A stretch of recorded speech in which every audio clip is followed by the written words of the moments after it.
where do you think the industry is going? If this is an odd time to ask this question, because if we'd asked this question last year about 12 months ahead, we'd never have guessed where we are now. But equally, that's going to influence the next 10 years probably. So what do you see the future dealership looking like? So if we go forward to 2030, for example, will it look significantly different, do you think? Or are we going through a period now where there's just a lot of change that's going to come and go, or is it going to sustain and change it comprehensively?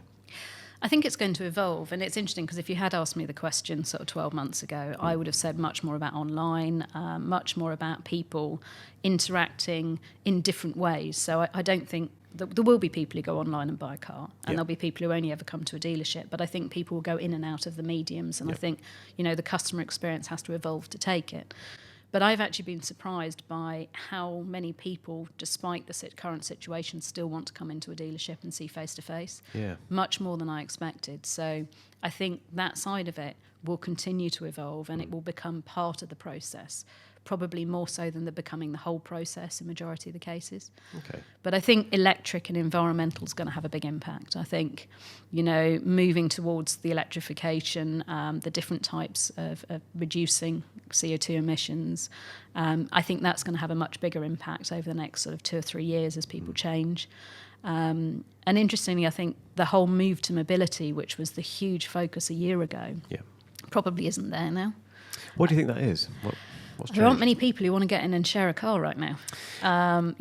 This concept of having a car outside your house, you can go and pick up and drive to the supermarket or take for a weekend, park it, leave the keys again, absolutely great. Yeah. All of a sudden, has it been properly disinfected? Is it clean? I'm not sure people will have that mindset. I think public transport will be reduced greatly. Yeah.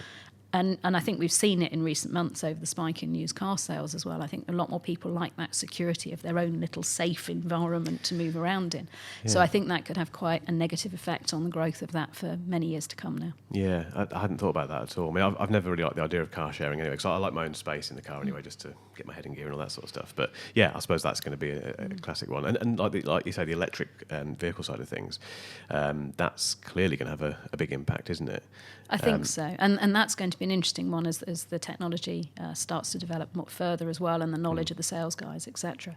But I think people still like going to dealerships. I think people like that interaction. I think one thing, and everybody takes different things out of the COVID experience, but I think it's made me realise how important it is having relationships with people and having that face-to-face type environment. Yeah. And I think people will like that in the dealership, whether it's getting it serviced and having that ability to ask the technical question, to go and see the technician, etc., or whether it's in a sales point of view to actually sit and really look around the product or drive it, etc.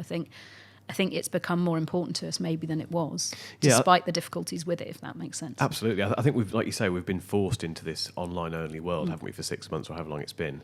And at first, it might have been a bit novel for people, and it's a new challenge. But I think ultimately, you just miss human contact, don't you? Yeah. I think that's probably what's bringing people still into dealerships. Which, again, for listeners and people watching this show, that's great news, isn't it?